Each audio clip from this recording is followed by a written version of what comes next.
why we have to start now, and this will be better. And this will be better for all of you, so that we will have a sufficient time to revise as well as sufficient time to practice the questions.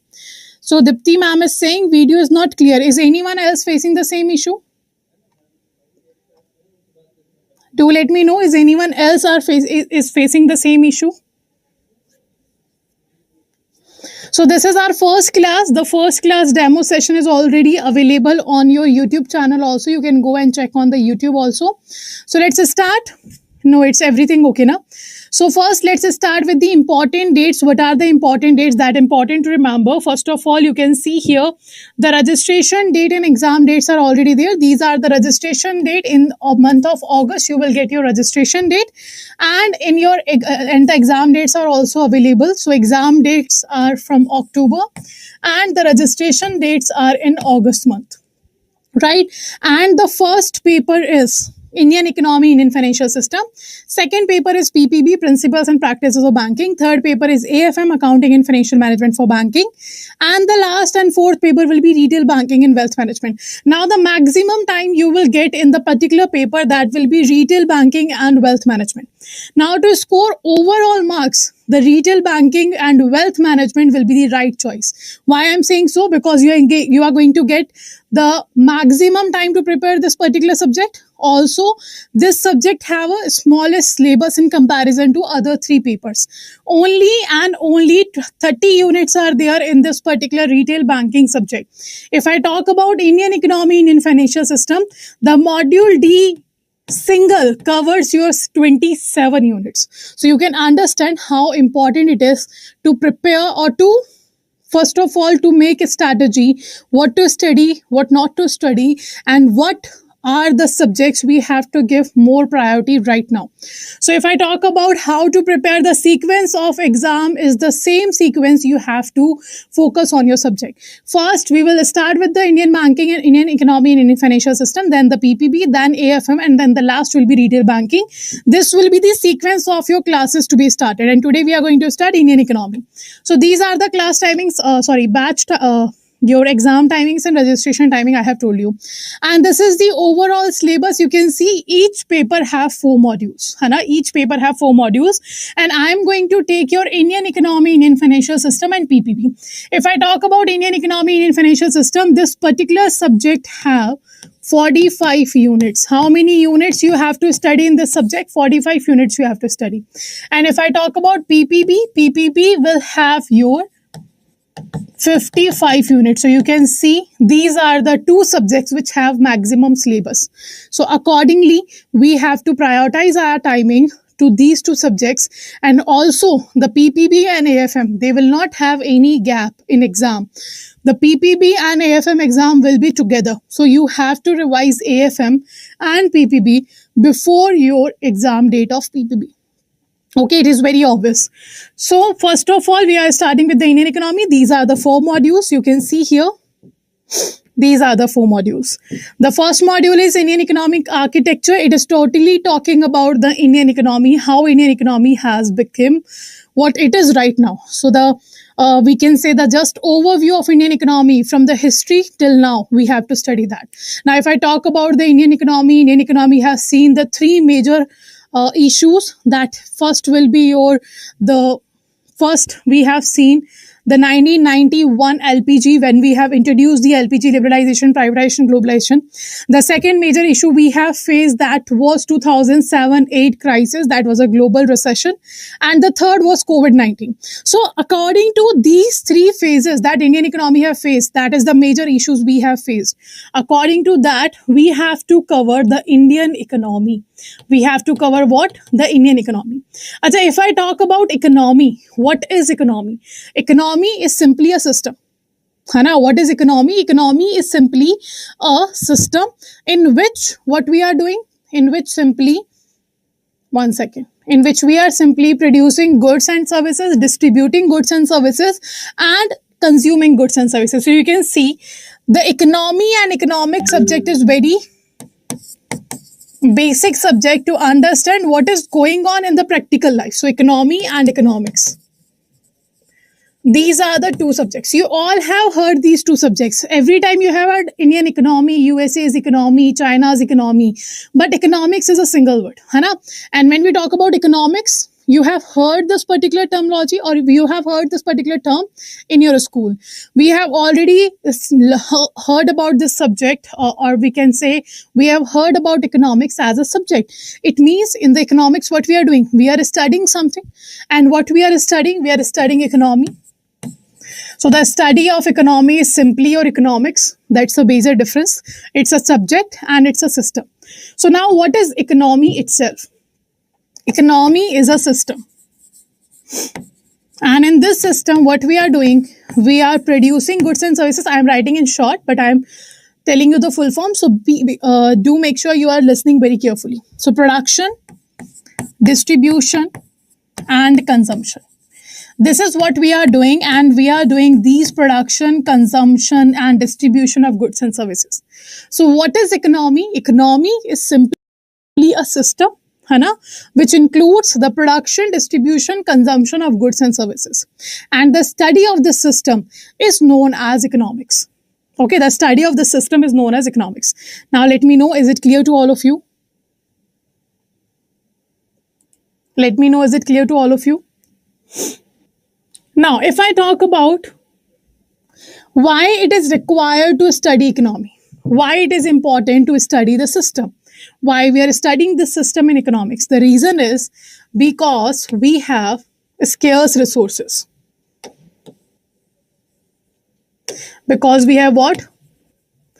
Scarcity of resources. We have what? We have a scarcity of resources. Okay, and because we have a scarcity of resources, so we have to find a certain way to allocate the resources. A certain way to allocate the resources so that we will be able to fulfill the unlimited needs and wants of people. In every economy, you will find out that there is a unlimited needs of wants, and there is a very less resources. Let's not talk about economy. Let's talk about our home. Hana? Let's talk about our households. If we talk about our households, how much family members we have. Let's say in a certain family, there are 5 members. In another family, there are 2 members. There are 10 members, something else. Hana? So in every household, we have seen these things, we have seen these situations. Like every household will have a certain unlimited needs and wants, but we are not always capable of fulfilling that needs and wants. So what we do, we allocate our financial resources in such a way that each and everyone will be satisfied. And this is what we are doing as a parents. Our parents are doing that. Okay, so scarcity of resources is there in a particular household or in an economy, in each and every economy, and there is unlimited needs and wants. So how to allocate these scarce resources? To find out this, we study this particular system. Okay, to find out this particular thing, we study the system, and that's what is known as economics. Okay, so this is the module A and B of your Indian economy, Indian financial system. Let me know all this is clear to each and every one of you. Yes or no? Is it clear? If you have any doubt, do let me know. Also, those who are watching us on YouTube, if you have any doubt, you can ask on YouTube also. I'm checking both comments. So let me know, is it clear? And also be active in the session.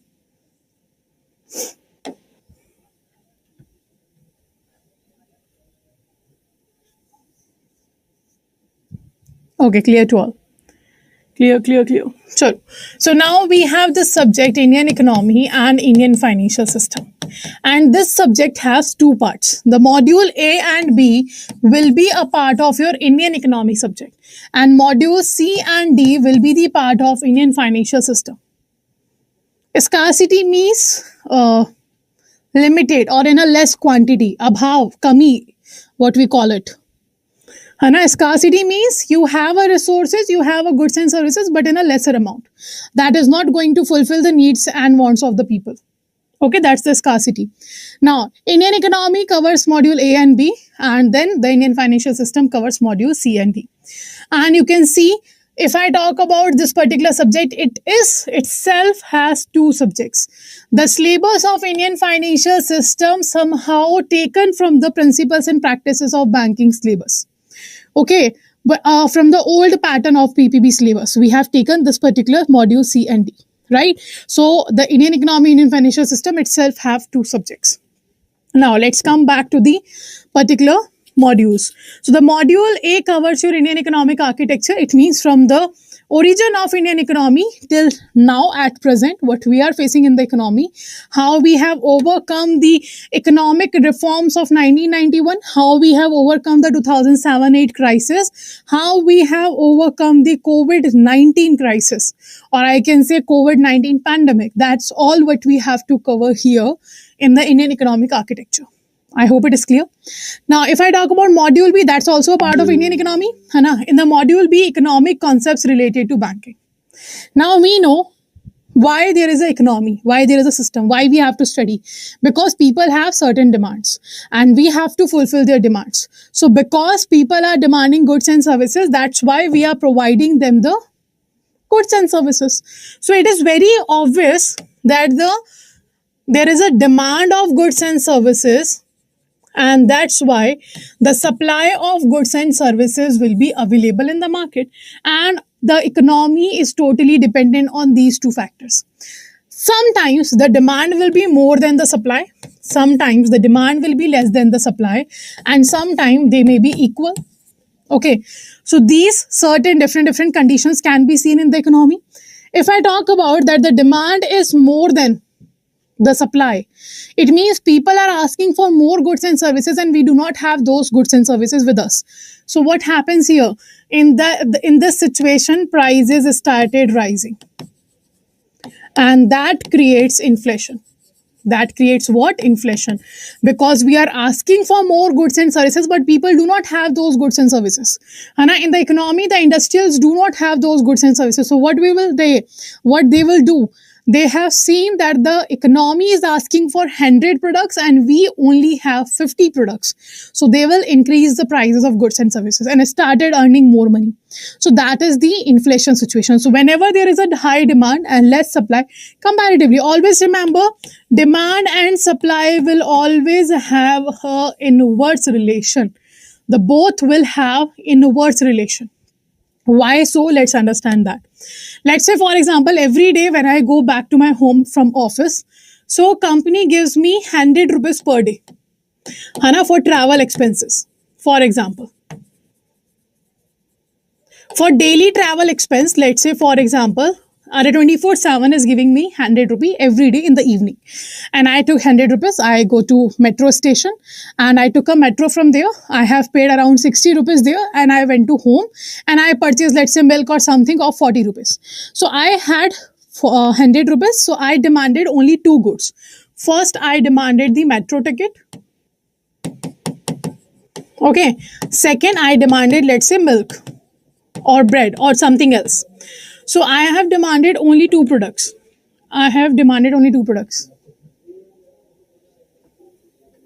That is one ticket for the travel and the second one is milk or bread, right?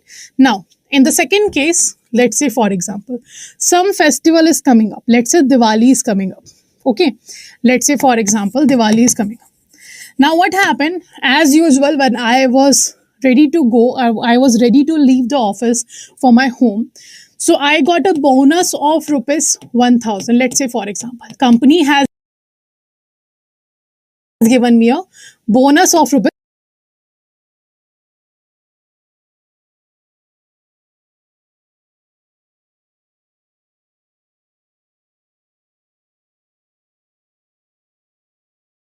1,000, for example, right? Now what? Will I be purchasing the same two commodities while going home? Yes or no? Or I will be demanding more goods? Let me know. So what will I do at that day when I have a 1,000 rupees when I'm going back to my home? I will purchase only only two products. It is very obvious I will be purchasing the metro ticket. Or maybe chances I was thinking, yaar, it's okay. That's a festival of Diwali is coming. So there will be a lot of like crowd in the metro or something else. I will not get the seat to sit and all. So I have decided to book a Ola. I have booked a cab. Obviously, it will be more expensive than metro ticket. Second, I purchase that milk and bread, obviously. Third, I will purchase something sweets also. Let's say, for example, I purchase sweets. I thought, let's say, I'm going home, back to home. Let's purchase some sweets for the family members because it's the festival. So I purchase sweets. Obviously, my demand will rise. Fourth, let's say, for example, I have purchased some decoration products or something else. So I have purchased for the decoration, etc. So you can see when I have more money, I will be demanding more. Right. So in the market, there used to be two products every day because I used to demand only two products. So the shopkeeper, or let's say for example, certain shop is there. I went to there and I used to purchase only two products. Now, today when I went to home, I am asking for four products, let's say for example. So it's not possible within the gap of one day, you will be able to provide the number of goods which is required in the market. You can't produce those goods. Now the shopkeeper will not be able to produce the extra two goods in single day because he do not know I'm going to ask for more products, right? So this is not possible that whenever the demand is increasing, equally you will increase supply. Okay. That's why I told you that the demand and supply will always be in inverse relation. If the demand is increasing, supply will decrease. If the demand is decreasing, supply will increase. Let me know, is it clear? Yes or no? Those who are watching us on YouTube, is it clear?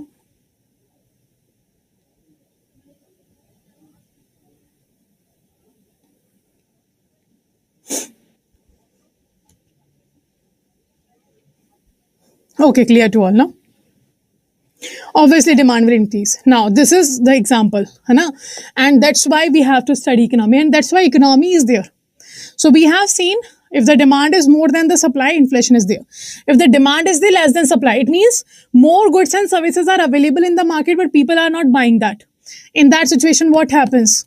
The prices started reducing, and it will increase the deflation in the economy. When the prices are keep falling, that will be creating what? The deflation in the economy. And when the demand and supply are equal, it means the economy is stable now. The economy is stable now. No demand is increasing, no supply is increasing. That will be the worst situation for the country because at this situation, company will stuck at a single position. No demand will be increasing, no supply will increase, no job opportunities will be there, no production will be there, no income will be there. So that's why that's not a good situation. The stability, economic stability is not a good situation. Always, if we want to grow the economy, if we want economic growth, if we want economic development of the country, we need inflation in the country, but limited. The limited inflation is required in the company if we want the economy to grow. Okay, if we want the economy to grow. Clear? So this is what we are discussing here, and that's why economy is there. That's why we have to study all this. Okay, so this is what we are going to study in the module B, like how economy is working. What are the products? Inflation, deflation, monetary policy, fiscal policy. As we know, if inflation is rising, RBI makes certain monetary policy, and RBI try to control inflation with the help of monetary policy.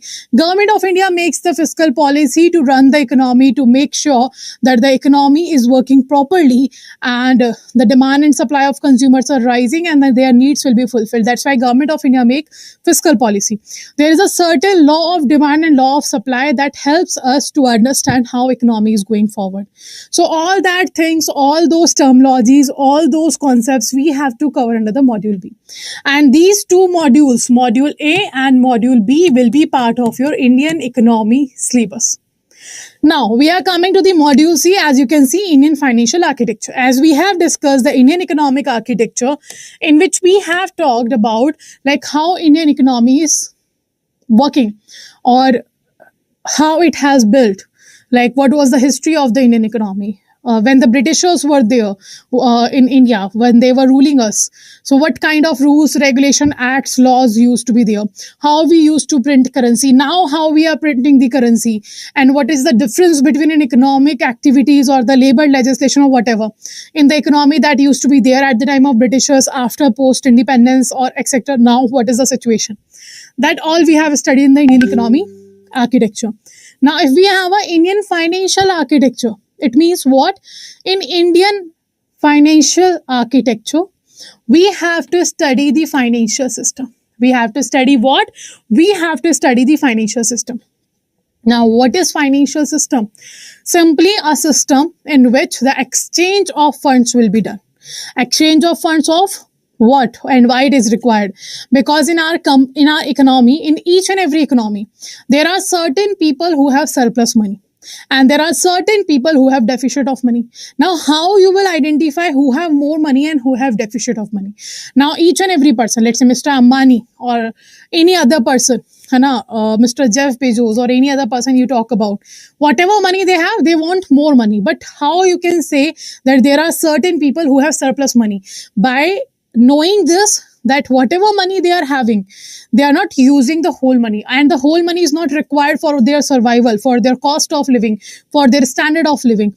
They have a certain savings, they have a certain investments. So those people who are capable of investing their money, who are capable of saving their money, these are the people who have surplus money. And what we have to do, we have to take the money from the persons who have surplus of money, and we have to give to the persons who have deficit of money, like the vulnerable society of the country, like the weaker section of the society, and like the capitalists, like the businessmen, because every businessman need a capital.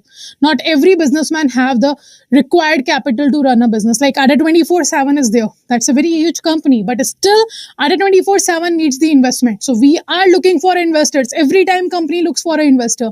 And who are the investors? Investors are the persons who have surplus money. So we, in the financial system, we exchange the fund from the persons who have surplus money to the persons who have deficit of money. And this is known as financial system.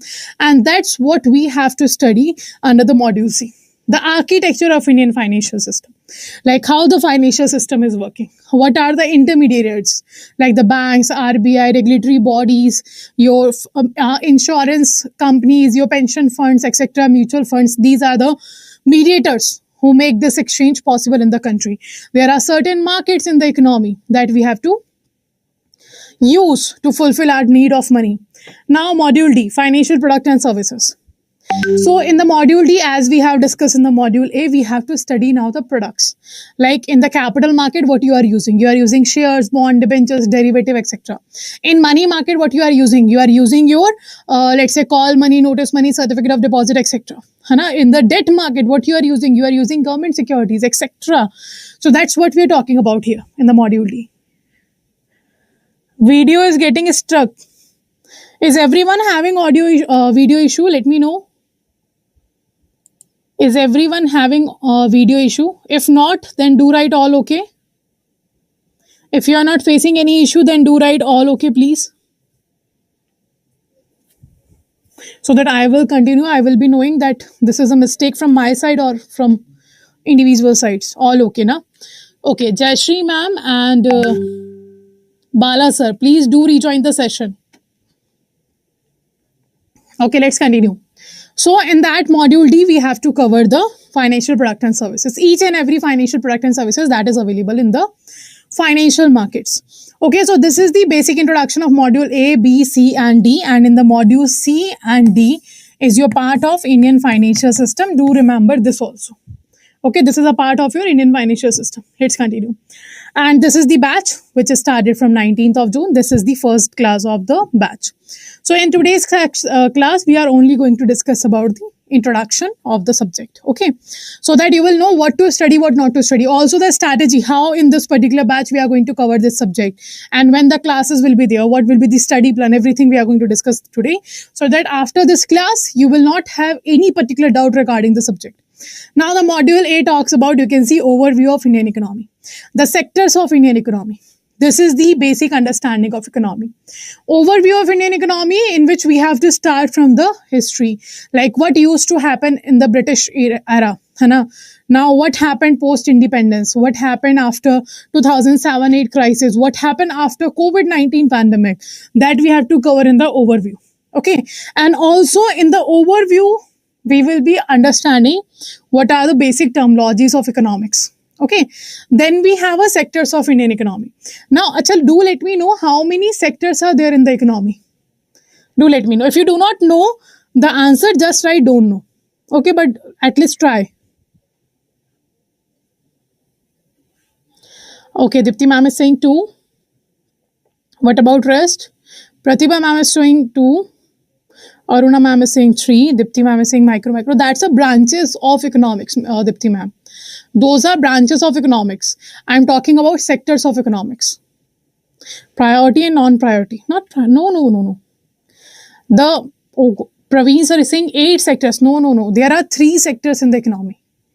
How many sectors? 3 sectors are there in the economy: primary sector, secondary sector, and tertiary sector. These 3 sectors of the economy was divided by CSO. CSO is used to be there. That was a Central Statistical Organization. Okay. If I talk about, okay, CSO, Central Statistical Organization, it used to be there. It was established by Government of India to calculate all the statistical data of our country. Okay. And CSO has divided the Indian economy into 3 sectors, that is primary, secondary, and tertiary. Okay, primary, secondary, and tertiary sectors are there. Now, what is primary sector? Primary sector is simply agriculture sector, where the collection of natural resources will be done. What is secondary sector? Secondary sector is a sector in which production will be done. It is also known as industrial sector, in which the processing of raw material or the processing of natural resources will be done in the secondary sector to convert them into the finished goods. And then we have a tertiary sector, that's a service sector, and the service sector covers your what? All the services you are providing. Like what I am doing, I am providing you the service. What you guys are doing in a bank, you are providing services. So teaching, banking, etc., financial consultancy, these are the part of tertiary sector. And producing goods and services, like all the manufacturing units comes under secondary sector. All the natural resources related functioning, like the agriculture, fishing, farming, etc., all these are the part of primary sector. And these are divided by CSO. CSO was established by Government of India in 1951. 1952. In 51, NSSO was established.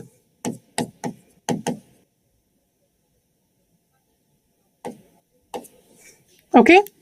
So this is what we have done 1950 and 1951. Okay.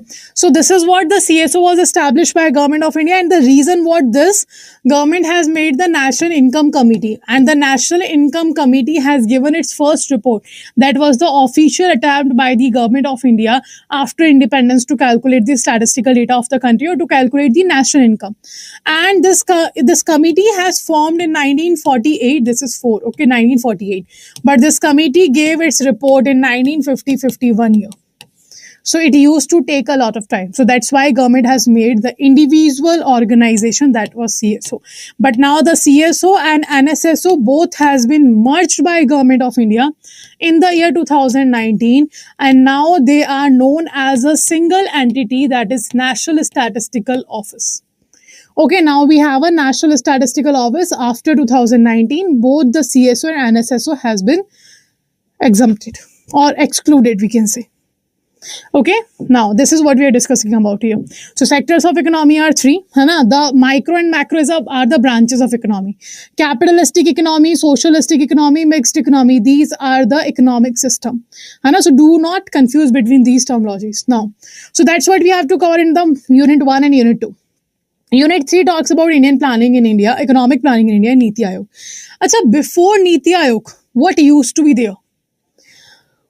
Before Niti Aayog, which organization, which commission, which institution, what used to be there, who used to plan for our country, who used to plan the economic situations, or I can say the economic conditions of the country? Who used to do that? Very good, Pratibha ma'am. 5-year plans we used to make at that time. Now, first, let me know who used to make these 5-year plans. Planning Commission, very good. There used to be the Planning Commission that used to make 5-year plans. That was the way of planning in our country. But now we have a Niti Aayog, and that Planning Commission was replaced by Niti Aayog in 2015, 1st of January. Achha, now let me know, Niti Aayog is planning for how many years? Niti Aayog is planning for how many years? How many years planning now done by Niti Aayog? Is it making the same 5-year plans? I'm getting different answers. Those who are watching us on YouTube also let me know answer.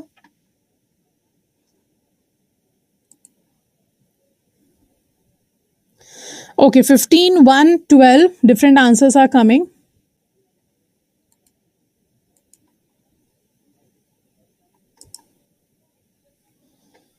Okay, done. Let's see here. It make new plan every year. Okay, Ria ma'am is saying every year it makes the plans. Now how Niti Aayog works, let's see. If I talk about Niti Aayog, Planning Commission used to make 5-year plans. Now Niti Aayog has introduced the 15 years vision document. 15 years vision document. It was introduced by Niti Aayog, and this is for 2030. Okay, now a certain vision has been taken, like after 15 years, where we want India to be. That's the 15 years vision document. Okay, now to achieve this 15 years vision, Niti Aayog makes 7 years National Development Agenda. This National Development Agenda covers all the planning, strategies, schemes, everything of Government of India. That's a 7 years National Development Agenda. So government makes 7 years plan to achieve that 15 years target. Now, after that, there is a 3 years action plans also available. What is 3 years action plan? 3 years action plan is simply a way to evaluate the 7 years planning. So as we know, in 5-year plan, what used to happen, the Planning Commission used to make 5-year plans and then used to implement those plans in the country. And after implementation, after every 5 years, government used to check that the plan was success or not. And after 5 years, we used to find out maximum number of times that plan was not a success. So that's why in the Niti Aayog, this mistake has been changed, or we have tried a way to not make the same mistake again, and that's why 3 years action plan was introduced. In this 3 years action plan, what used to be happen now what is going to happen in every 3 years, we are going to evaluate the 7 years National Development Agenda planning to just know that whatever plan we have made it is working or not, and that's why 3 years action plan was introduced. So this is what the Niti Aayog's planning. Okay, this is the Niti Aayog's planning. Let me know, is it clear?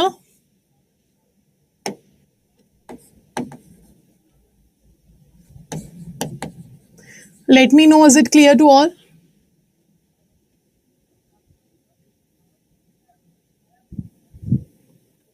Okay, so the Niti Aayog planning and the Planning Commission's planning, it means all the 12 5-year plans, and now what is Niti Aayog is doing, everything we have to cover in the third unit. Now next we have a priority sector and MSME. Priority sector you all know very well, Hana, because you are doing practical in priority sector lending. So PSL priority sectors, if we talk about priority sectors are those sectors which according to Government of India, which according to RBI, they need improvement, they need development.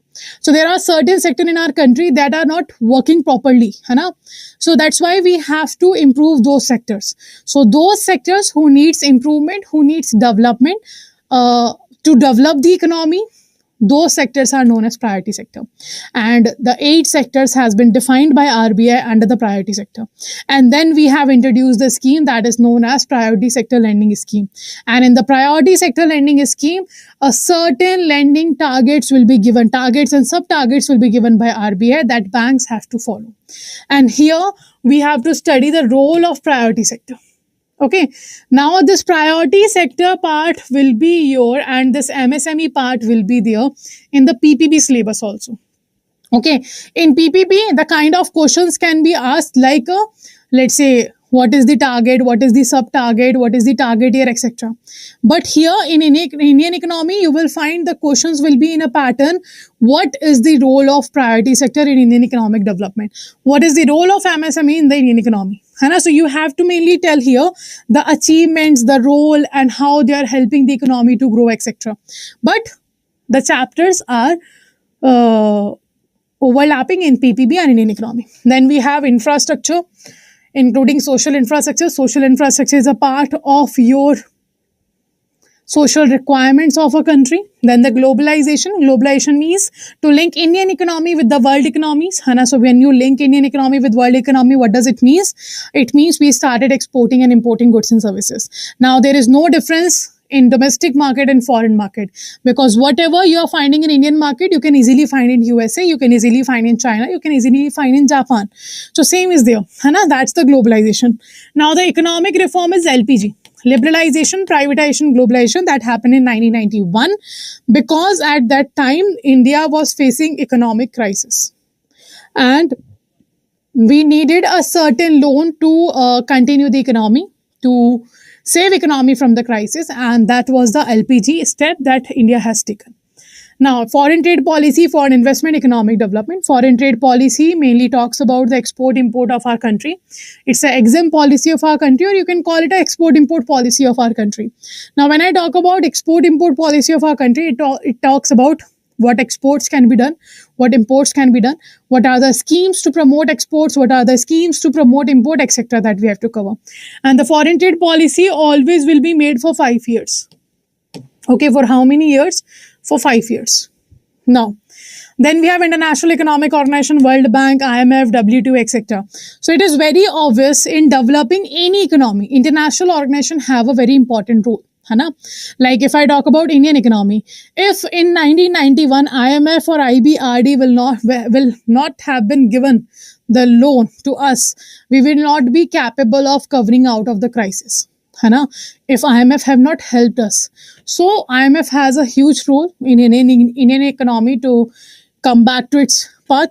So that's what we are talking about in this particular unit, that we have to study that how international organizations are helping us to build our economy. Then climate change. Climate change is a very simple concept. When we used to be in school, we used to heard about this climate change terminology in the papers, in the books only. But now you can easily feel it. You can see in the month of May, we have seen a lot of raining in a certain part of our country. That was what? That's a part of the climate change. So when the temperature is keep changing, and that situation is known as climate change. So the climate change, what are the reasons and what we are, or as a world we are doing, that you have to cover. Sustainable development goals. These are the 17 goals that have to be achieved by 2030. They have been made by United Nations General Assembly that we have to cover here. Now, next we have issues facing Indian economy. Like what issues Indian economy is facing right now? The first one of the very major issue we are facing, that was the COVID-19 pandemic. We are still not overcoming that particular loss. And according to RBI, by the year 2034-35, India will be capable of overcoming the loss that we have faced in the Indian economy due to COVID-19. So this is the module A. So you can see module A has your 11 units. How many units are there? 11 units are there. Now, this is module B. Now the module B is economic concepts related to banking. So first you can see fundamentals of economic, macroeconomics, types of economics. So macroeconomics are the branches of economics that was divided by Mr. Ragnar Fritsch in 1933. So he divided economics into two parts to study well. When you study an individual person, that is a micro study. And when you study economy as a whole, that will be a macro study. Now, supply and demand. As I have told you that demand and supply has an inverse relation. So, law of demand and law of supply is very important to understand how the economy is working. And that's what we are going to cover under the demand and supply. The law of demand and law of supply. The elasticity of demand, elasticity of supply is a subpart of the subject topic. Money supply and inflation. Now, what is money supply? You all have heard about M1, M2, M3, M4. So, M1, M2, M3, M4 or M0, these are the measures of money. Like if RBI wants to know how much money is there in the economy, RBI use these measures to know the economy the cash in the economy, the money in the economy, that we have to cover. And inflation, we have already discussed. When the prices of goods and services are keep rising, that is known as inflation. Now, the theories of interest. Now, this chapter you guys will found a little bit difficult because the curves will be there. Curves will be there in the demand and supply chapter also, but in the theories of interest, certain LM curve, IS curve we have to cover. IS LM curve will be there. So it will be the only chapter you will find a little bit difficult. Trust me, all the other chapter I will definitely making it very easy to understand. Now, business cycle, every business have a certain duration, है ना? Or we can say every business have a certain time period in which they will be at the peak or they will be at their lowest point. So that we have to cover here. There are 4 cycles in the business cycle, like let's say in the banking sector. The maximum credit card sales or the salesperson of the bank or the direct marketing staff or whatever the staff are there who have the job profile of selling the banking financial product and services, they will be selling more products in the last month of your, let's say, financial year, like in the March, because so many services they make it free, like the credit card annual fees will not be there if you purchase the credit card, if you enroll in the credit card when in the last month of the financial year, that's the March month. So this is the same thing. Every business have their ups and downs, and that's what the business cycle is. Now, monetary policy will be formulated by RBI to control the money supply in the economy. Fiscal policy formulated by Ministry of Finance, the Government of India, to manage the demand and supply of the society. Okay, next. System of national account and GDP. In that, we have to cover national income and its aggregates like GDP, GNP, NDP, RNP. These are the very simple concepts. You will be easily understanding that on the basis of the certain terminologies like what is domestic product, what is national product, what is the meaning of gross, what is the meaning of net, what is the meaning of, let's say, for example, if I talk about the market price, factor, cost. After knowing these 5 to 6 terminologies, you will be easily able to understand the national income and aggregates. Now, the union budget. Budget, you all know, Government of India makes budget every year, and finance minister will present the budget. That budget we have to cover here. The basic terminologies related to budget, and then we have to cover the current budget also. That's the union budget. Okay. So now you can see you have 8 units in this particular module, that is module B. Now next, module C is there. Now we have a module C. So you can see module C, Indian financial architecture. First, we have to cover the overview, how financial system works, how the exchange of funds will be done, what are the financial components. Like if you have seen the YouTube session of mine, I have already discussed this particular unit in the on YouTube also, in which there is a 3 financial components: financial market, financial products, and market participants.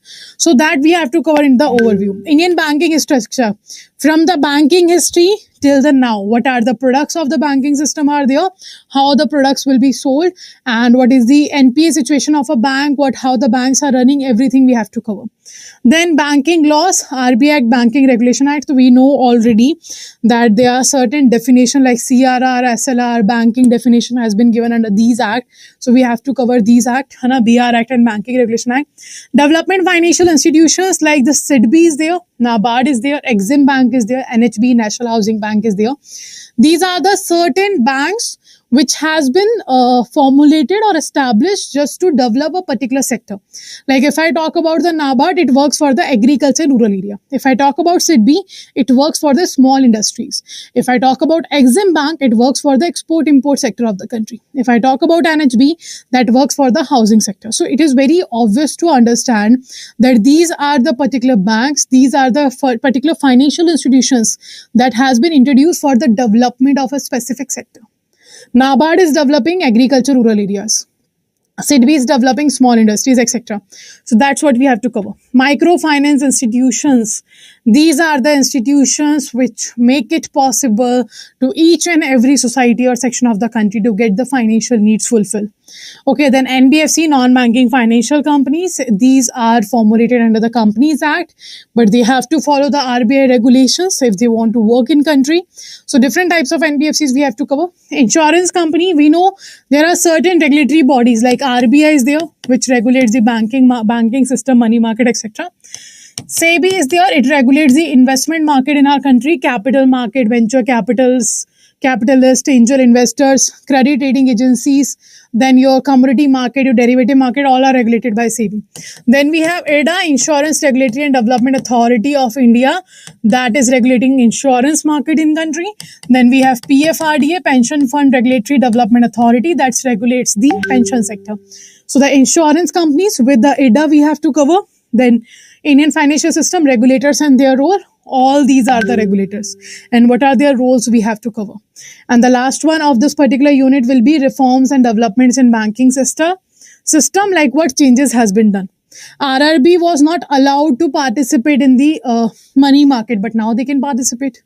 LIBOR has been replaced by alternate reference rate. So these are banking ombudsman scheme for NBFC, ombudsman scheme for digital transaction, all has been merged for the integrated ombudsman scheme. Now this is what we have to cover here.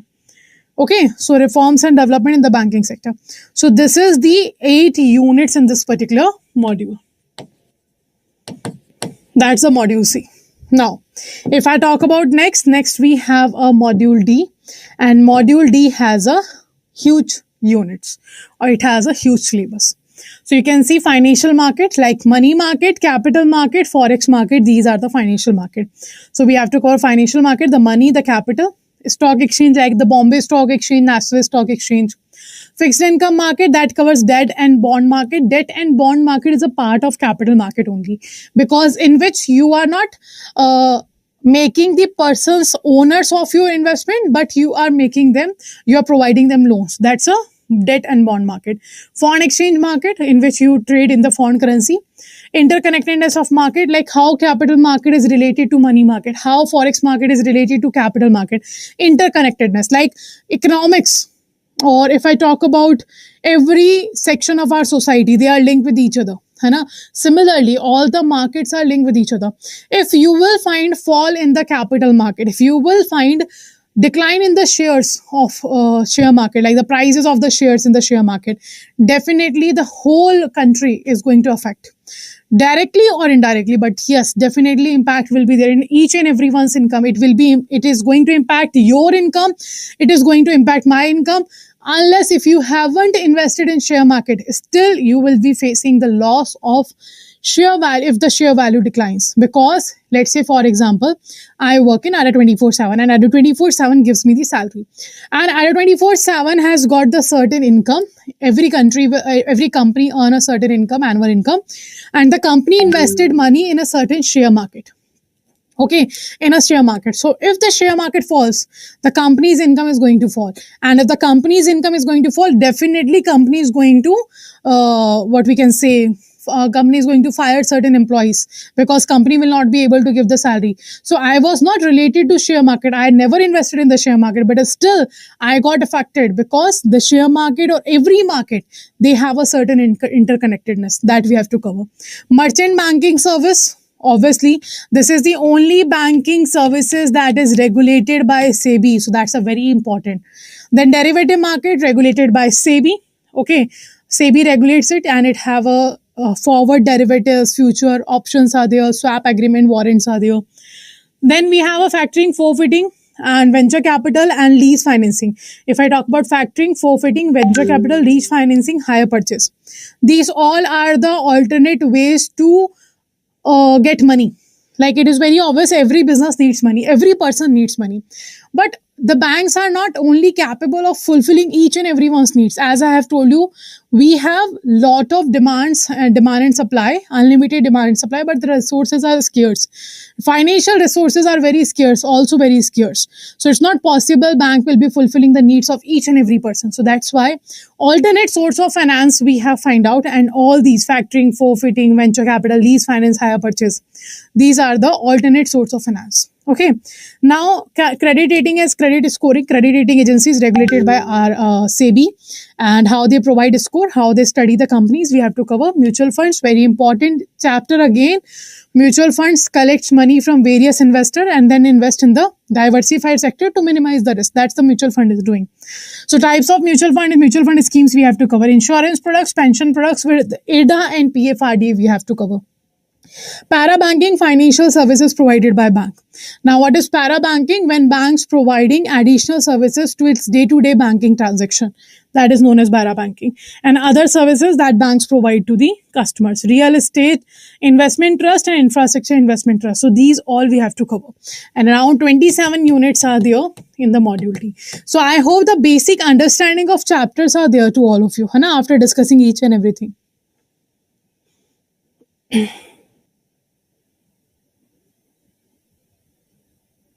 Yes, this is the first class for Indian Economy, Indian Financial System, English Medium batch. The other subjects timing will be informed to you within a week. है ना? Because we are starting with the Indian economy, then we will start after 1 week, we will start the second subject. After 1 week, we will start third. And after that 1 week, we will start fourth subject. So the timing I will be letting you know within a week. Okay. Now, so this is your syllabus that I have discussed in very detail. Till now, if let me know, do you have any doubts? Till now, let me know, do you guys have any doubts? Those who are watching us on YouTube or in the paid class, do let me know. So now the key takeaways. As you know, the IIBF has changed the syllabus, and after the syllabus has been changed, the first paper was conducted in May 2023. Now October 2023 paper will be the second chance of paper after changing the syllabus. So what are the key takeaways that we have seen in the May 2023 paper, and that definitely going to help us to clear the October JIIB 2023. So I am going to talk about Indian economy only today. है ना? So you can see here. The first one is, most of the question were asked from module C and D. Maximum question, around 60% questions, or I can say 50 to 60% questions was asked, है ना, in the particular module C and D, from the module C and D. Clear? Then second, total weightage of module C and D was around 55 to 60 marks. Clear? So you can see, as you know, the module C and D has a huge syllabus in comparison to A and B also. And these two are the part of your principles and practices of banking old syllabus. So the IIBF is morely asking about these two modules, because the reason is they are the part of your banking system. Na? Indian economy is a kind of the subject that is not directly linked to your banking system. It is indirectly linked to your banking system. But yes, module C and D directly linked to your banking system. So more question has been asked from these two units. But we are not going to predict like the same will happen in October exam. But yes, these are the key takeaways. Now next, statement based question were asked. I will show you one example of the statement based question that you can be able to understand. So maximum statement based question were asked. Now there are two things. If the questions are statement based, first, the concept is more important now. Because if you do not know any particular statement that has been given in the exam, in the paper, in the question, you won't be able to answer that particular question. So the one-liner questions are not going to help you.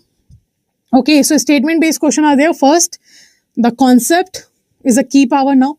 The second thing, the statement-based questions are time-consuming questions. You have to give time to read the question. Let me show you the question. 1 second. Let me show you the question first, then you will understand. So this is a question. Hana, this is a question you can see. Question is asking, the informal financial institution do not include. Question is very simple, that out of these options, which of the following is not a part of for informal financial system? You have 1, 2, 3, 4, 5, 6 statement. So you have to read all the 6 statement, and then you have to answer A, B, C or D, which of the following is correct. So it is a time consuming question. Hana, you have to read. Now I have given a very small statements to you, like the 1 words or 2 words are written in 1 or 2 statement. But in the paper, they have given the statements in each and every question. So let's assume the question is asking with the 6 statement.